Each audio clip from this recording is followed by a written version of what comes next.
Bhuj range IG સાહેબને આવેદનપત્ર આપવામાં આવ્યું। ગાંધીધામના હાજી જુમા રાયમા દ્વારા મુસ્લિમ સમાજના અન્ય આગેવાનો ઉપર કરવામાં આવેલી ફરિયાદના ઘેરા પ્રત્યાઘાત પડ્યા છે। તેમજ અન્ય સમાજના આગેવાનો દ્વારા ભુજ રેન્જ આઈજી કચેરી ખાતે રૂબરૂ પહોંચી લેખિત રજૂઆત કરવામાં આવી હતી। રજૂઆત દરમિયાન આગેવાનોએ જણાવ્યું હતું કે આ ફરિયાદ પાયા વિહોણી છે અને સમાજમાં વૈમનસ્ય ઊભું કરનારી છે। આ મામલે તટસ્થ તપાસ કરવામાં આવે અને ખોટી રીતે હેરાનગતિ ન થાય તેવી માંગણી કરવામાં આવી છે। આ તકે મોટી સંખ્યામાં જત સમાજ અને વિવિધ સમાજના પ્રતિનિધિઓ હાજર રહ્યા હતા અને ન્યાયની અપેક્ષા વ્યક્ત કરી હતી। તંત્ર દ્વારા ધ્યાન આપવામાં નહીં આવે તો કોર્ટમાં જાશું અને ન્યાયની માંગ કરશું તેવું જણાવવામાં આવ્યું હતું। જનમિત્ર ન્યૂઝ ભુજ સતત આપની સાથે। મારું નામ પઢિયાર સાલેમ અહમદ આદમ અને હું મિયાણા સમાજનું પ્રમુખ છું અને અબડાસાનું આજે 4 ટર્મથી સુન્ની ઇતરક સમિતિનું પણ પ્રમુખ છું। આજે અમે આજની 10 તારીખે અમે અંજારમાં ગાંધીધામમાં એસપી સાહેબ કને પણ આવેદનપત્ર આપ્યો હતો। તે પાછળ આજે 13 તારીખે અમે આઈજી સાહેબ કને આવ્યા હતા અને આવેદનપત્ર આપ્યો છે। હું એક સંદેશ કહેવા માંગુ છું કે સાચું બોલવું જોઈએ। કોઈ પણ સમાજમાં ક્યાં પણ અન્યાય થતું હોય તો ન્યાય માટે લડવું જોઈએ, એ પણ આપણું છે હોવું જોઈએ। અને ન્યાય માટે ક્યાં પણ તંત્રે તમે જાઓ પણ સાચું બોલવું જોઈએ, ક્યાં પણ આ ભેરસેર ના લેવું જોઈએ। આજે લગભગ મારા ખ્યાલે અમે 6 તારીખે ભેગા થયા હતા મુસ્લિમ સમાજના આગેવાનો હોય બધા। 6 તારીખે 4 વ્યક્તિઓ ભુજના, એક હું નામ પણ લઈ લઉં છું, કારણ કે જે વસ્તુ સાચી હશે ને એ જ સમાજને ખબર પડશે કે સાચું શું છે ને એ વસ્તુ જ્યારે પણ મને બોલાશો ને ત્યારે એ જ વસ્તુ મારા મોઢામાંથી નીકળે છે ને એ જ હું સામે બોલીશ। તો 6 તારીખે અમે ભેગા થયા હતા ભુજમાં આપણે આદમભાઈ ચાકી, અલીમામદભાઈ જત અને જુમાભાઈ નોડે અને આપણે 4 વ્યક્તિઓએ ભેગા કર્યા હતા આપણી સમાજના 101 માણસોને। તો 71 માણસો હાજર રહ્યા હતા, આગેવાનો બધા કચ્છના નામી અનામી માણસો બહુ આગેવાનો હાજર રહ્યા હતા અને તટસ્થ આગેવાનો હતા। તો એની વચમાં અમારી હાલી કે ભાઈ આજે 1 મહિનાથી આ હાલે છે જે મીડિયામાં સોશિયલ મીડિયામાં જુમાભાઈ અને 2-3 જે લેડીસોમાંથી વ્યક્તિઓમાં જે હાલે છે બબાલ, એ બધું પૂરું કરી નાખીએ તો સમાજ એક સાથે રહે, એમાં મજા છે ને આ સોશિયલ મીડિયામાં સમાજ આગળ વધે નહીં, એના માટે અમે ભેગા થયા હતા।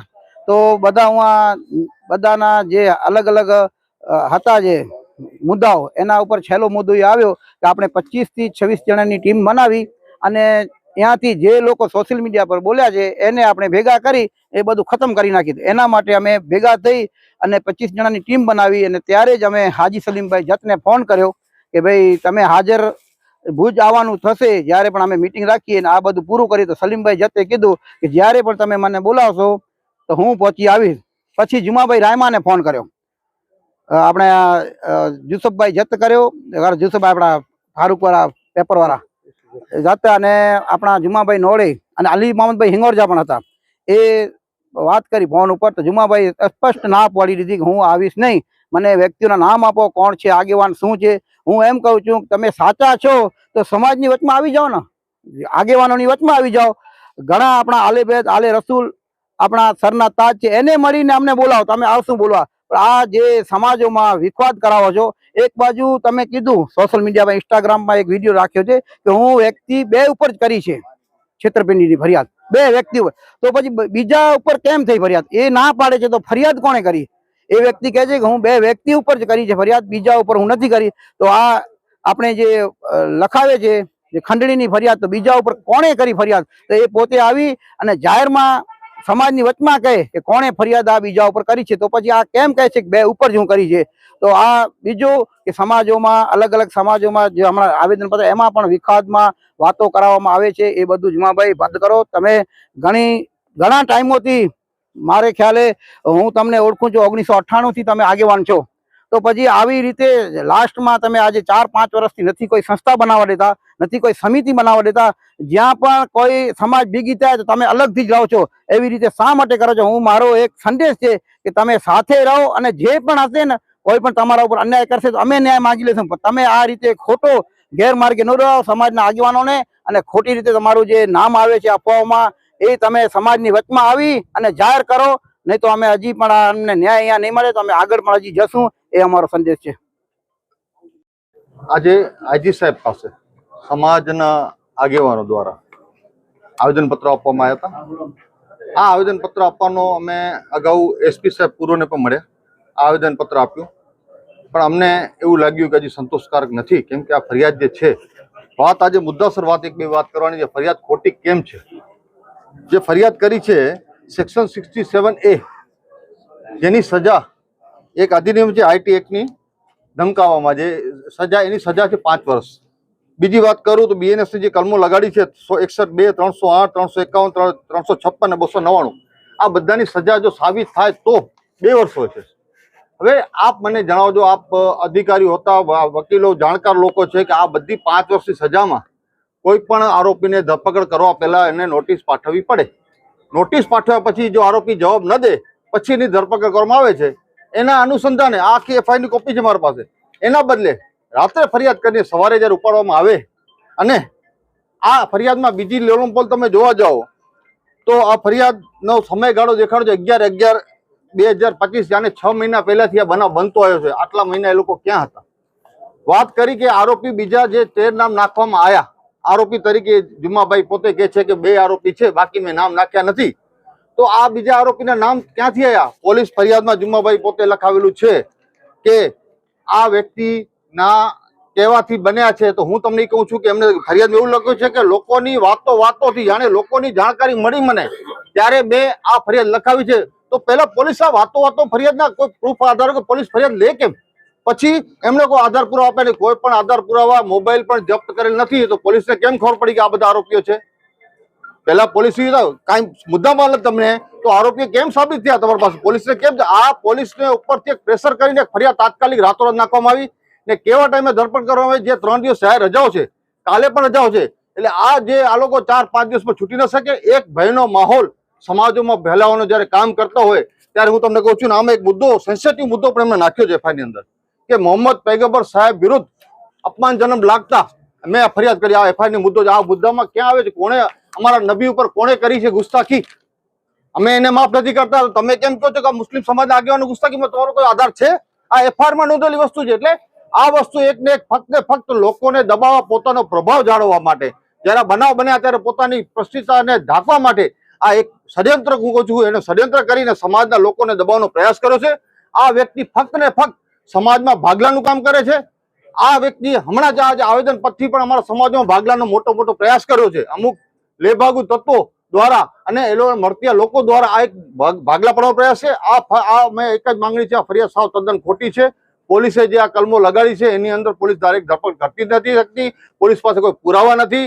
તો પછી આ આરોપી સાબિત કેમ થાય છે? એના બાબતે અમે આઈજી સાહેબને રજૂઆત કરવા આવ્યા હતા.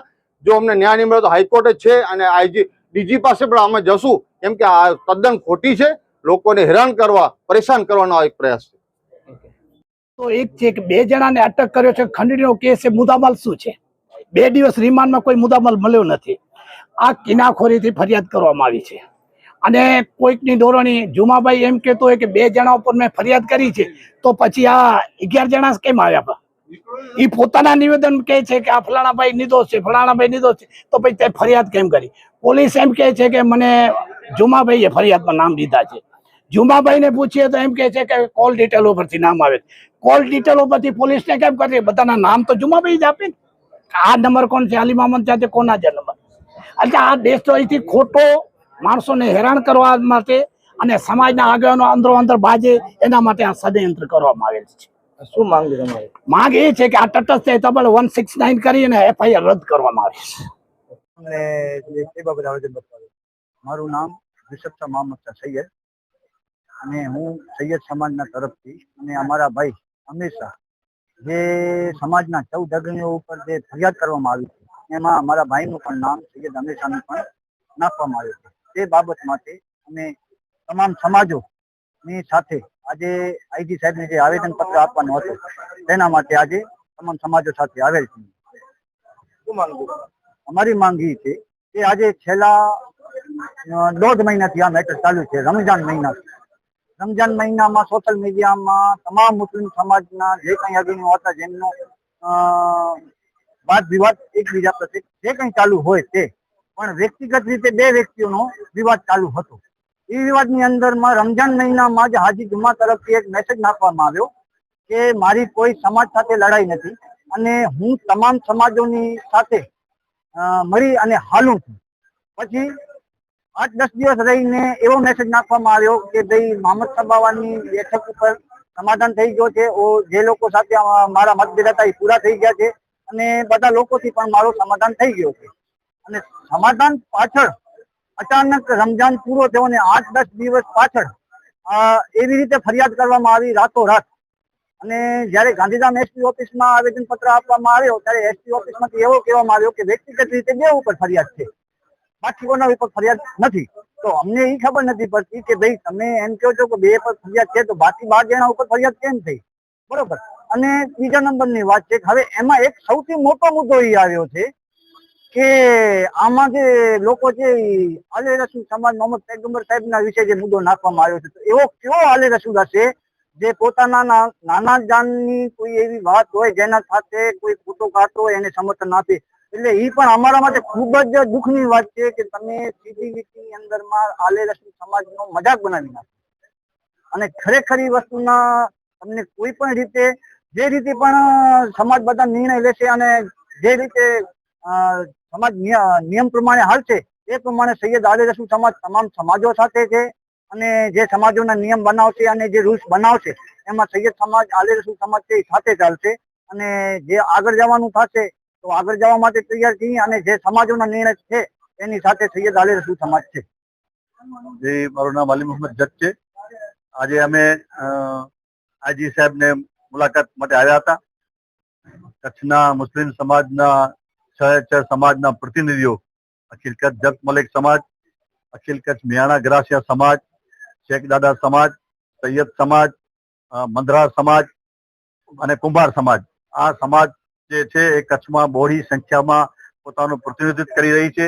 અને આજે જે જુમાભાઈ રાયમા દ્વારા કચ્છના મુસ્લિમ સમાજના આગેવાનો વિરુદ્ધ જે ફરિયાદ લખવામાં આવી છે ખંડણીની, તો એ ખંડણીની ફરિયાદ રદ થાય, એ ફરિયાદ ખોટી છે એવું રજૂઆત કરવા માટે અમે આજી સાહેબનું આજે મુલાકાત લેવા માટે આવ્યા હતા. આજી સાહેબે એમના પ્રતિનિધિઓ મારફત અમારું આવેદનપત્ર સ્વીકાર્યું છે, તો એમનો આભાર માનું છું. અને એમને અમારી સાથે ટેલિફોનિક વાત કરી છે અને એમનો વિશ્વાસ અપાયો છે. તો અમારી આજની દિવસે આ જ માંગ છે કે જુમાભાઈએ ફરિયાદ કરી છે અને એમ કહે છે કે મેં માત્ર 2 જ જણાના ખંડણીમાં નામ આપ્યા છે. તો ખંડણીમાં 2 જણાના નામ હોય તો પછી 13 જણા વિરુદ્ધ ફરિયાદ કેમ ખંડણીની દાખલ થઈ? આવી ભારે કલમો સાથેની ફરિયાદ પોલીસ દ્વારા કરવામાં આવી છે કે જુમાભાઈ દ્વારા કરવામાં આવી છે? એની સ્પષ્ટતા યા તો પોલીસ કરી શકે છે યા જુમાભાઈ કરી શકે છે. જુમાભાઈ એમ કહે છે કે મેં નથી કરી. પોલીસનો આ અંગેનો કોઈ નિવેદન હજી આવ્યું નથી કે આ ફરિયાદ કોણે કરી છે. તો જુમાભાઈ એમ કહે છે કે આ પોલીસે નામ ખોલાવ્યા છે. એટલે આ વિરોધભાસ નિવેદનો છે બંને જગ્યાએ. તો અમે આઈજી સાહેબનું ધ્યાન દોર્યું છે કે આની તપાસ થવી જોઈએ અને આ મુસ્લિમ સમાજના જે જવાબદાર આગેવાનો છે, સમાજના આગેવાનો છે, હિતરક્ષ સમિતિના આગેવાનો છે, એ બધાએ વિરુદ્ધ આ ફરિયાદ ખોટી જે ખંડણીની ફરિયાદ છે રદ થવી જોઈએ. કારણ કે એ સખી દાતાઓ છે. આજે એમને 20 લાખની ખંડણી માંગવા માટેનું એમને કોઈ રાય એમની પાસે કોઈ એવી ચીજ નથી કે જે પુરવાર કરી શકશે. કારણ કે જે 15 લાખ રૂપિયા, 10 લાખ રૂપિયા અને 5 લાખનો માતબર રકમ મુસ્લિમ સમાજના હિતાર્થ માટે જયારે એ ફંડ આપતા હોય તો શું આવા લોકો ખંડણી માંગવા માટે જાય? અને એ પણ આમ ખુલ્લેઆમ ખંડણી માંગે એ વિરોધભાસ નિવેદન છે. એટલે આવા નિવેદનોની ફરિયાદ ચકાસણી થવી જોઈએ, પછી જ ધરપકડ થવી જોઈએ એવી અમારી માંગ છે. હવે આ બાબતમાં ઉચ્ચ ન્યાયાલયમાં આપણે જવાનું થશે તો પણ અમે આ સમાજો સાથે સમાજો જશે અને જરૂર પડશે ગુજરાત પોલીસના વડાને પણ આ સમાજો મુલાકાત માંગશે જો અમને અહીંયા ન્યાય નહીં મળે. પણ અમને વિશ્વાસ છે આ પશ્ચિમ કચ્છ પોલીસ ઉપર કે તાત્કાલિક અમારી જે માંગણીઓ છે એને સ્વીકારશે અને એ જે ફરિયાદ છે એ ફરિયાદ કેન્સલ કરવા માટેની